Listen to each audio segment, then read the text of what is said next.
Welcome to this video. This video is called The Real Reason Why You Do Not Have Friends. Real reason why you don't have homegirls. Main reason why, the real reason why you don't have people in your life. And I am me. Like, I am this person in this video. Like, I am the person who this video is talking about because I used to do the things that I'm going to address in this video. I didn't take notes for this video because what Oprah say, what I know for sure based on the things that I did. So, number one, the number one reason why, the number one real reason why is because you don't communicate. People do stuff to offend you and you don't say nothing. You just cut them off. That was me. That was my MO.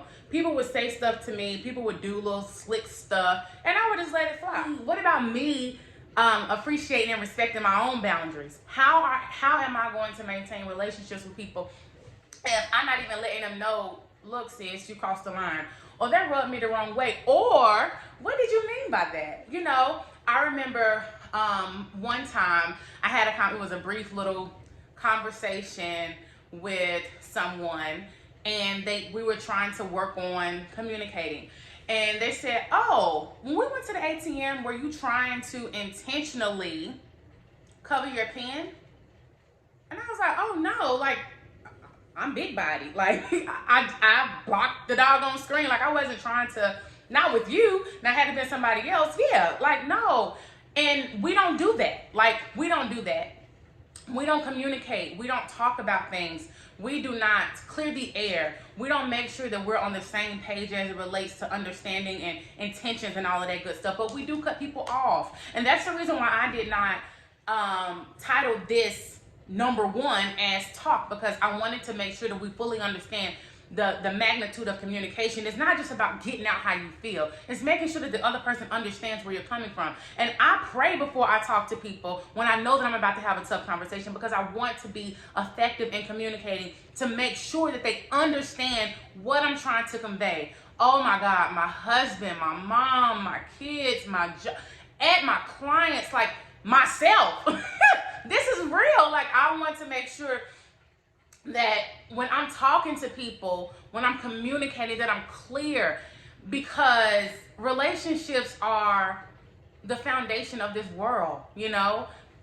God did not intend for none of us to be alone. And to be honest with you, now that I'm older, I kind of consider that as a red flag. Like, if you don't have nobody in your life, you don't got nobody. Like, you can't call on nobody.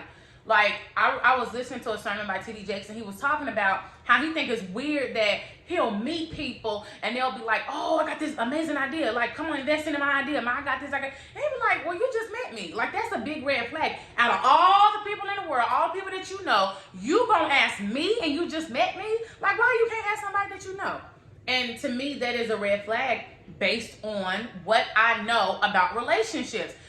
I remember a time when I thought that I didn't have nobody. I thought that. I believed that. I eat, slept, and you know the other one, that. Me against the world. Me and my kids against the world. And it was me and my kids against the world, because I didn't want to bend and be flexible for other people. Relationships are work. Relationships take time. Relationships take effort.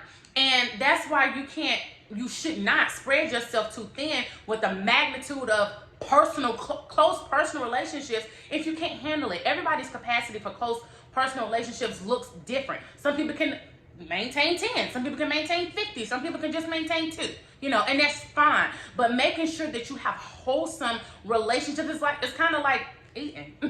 Making sure that you have a wholesome meal, because just eating junk food is not, you know, it's not contributory to your overall well-being. And it's the same with relationships. You're going nowhere fast. Making sure that you have strong, long-standing relationships, and understand that when you are at a place of communicate. So let's say you're an awesome communicator, but the people in your circle are not really awesome communicators. Well, that is the place of communication.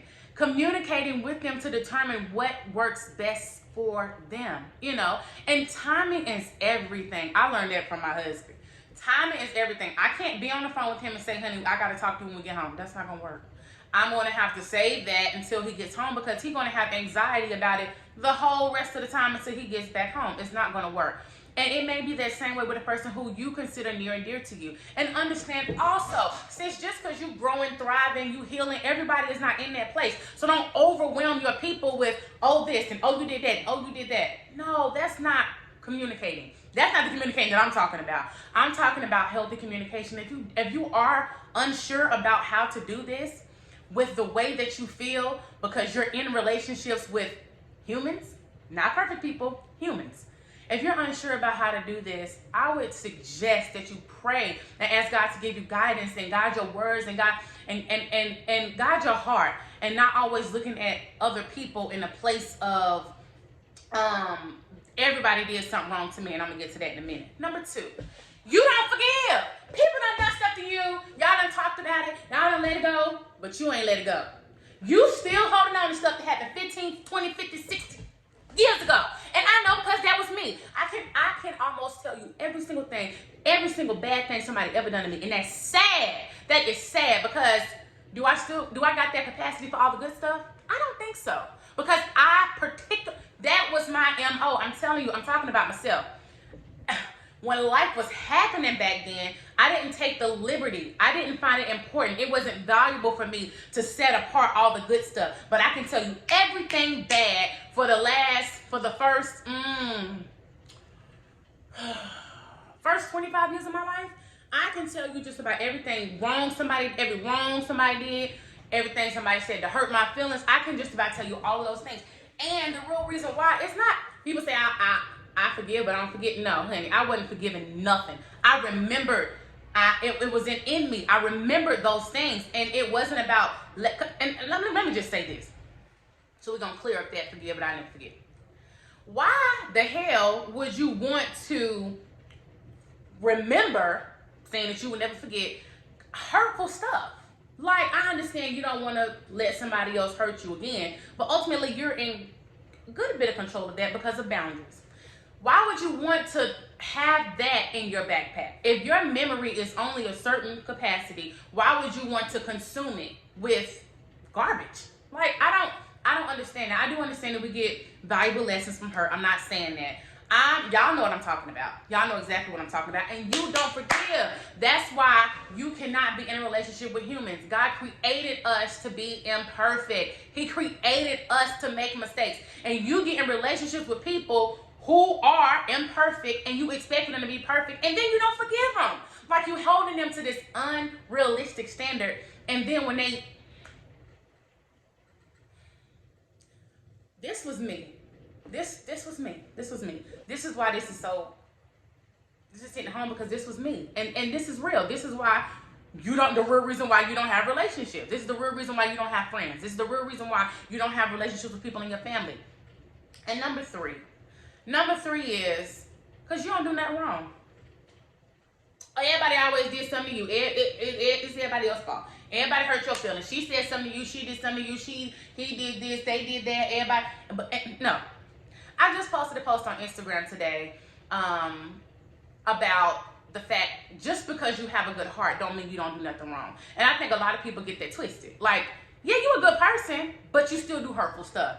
I have a friend she's very similar to my personality type. We're both Libras. Like, she's very, very similar to me in our personality, the core of who we are, like, very similar.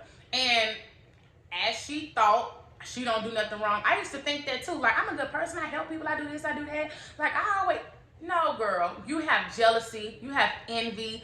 You have rage. You have a little streak. You sometimes don't think the best of people. And just because you have a good heart don't mean that you don't do stuff wrong. And this person who I said is like me in a lot of ways, she done hurt me plenty of times. And back then I didn't say anything about it. And just recently, she is an amazing person. But just recently, when I was diagnosed with cancer last year, I texted her and I told her that I had cancer. I was just diagnosed. I had just got the call maybe an hour before. And she said to me in a text message, okay.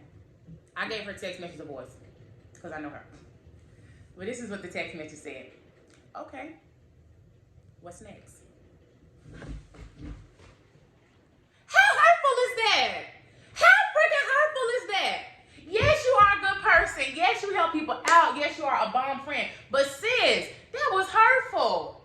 That was extremely hurtful. And because I didn't get to this revelation of communicating and talking to the level that I have now, what did I do? I didn't say nothing. I just stopped talking to her. I just stopped talking. No.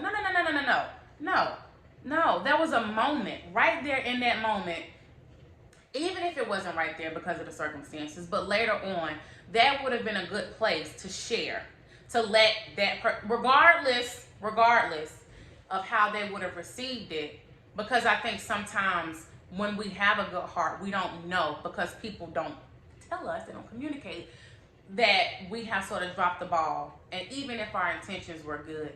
So yes, you may be a person with a great heart, you may be a great person with very little flaws, but you still hurt people. And the fact that you are not willing to acknowledge that, and not willing to acknowledge the fact that you aren't perfect, which may be the reason why you expect everybody else to be perfect, is the reason why, real reason why, you don't have no friends.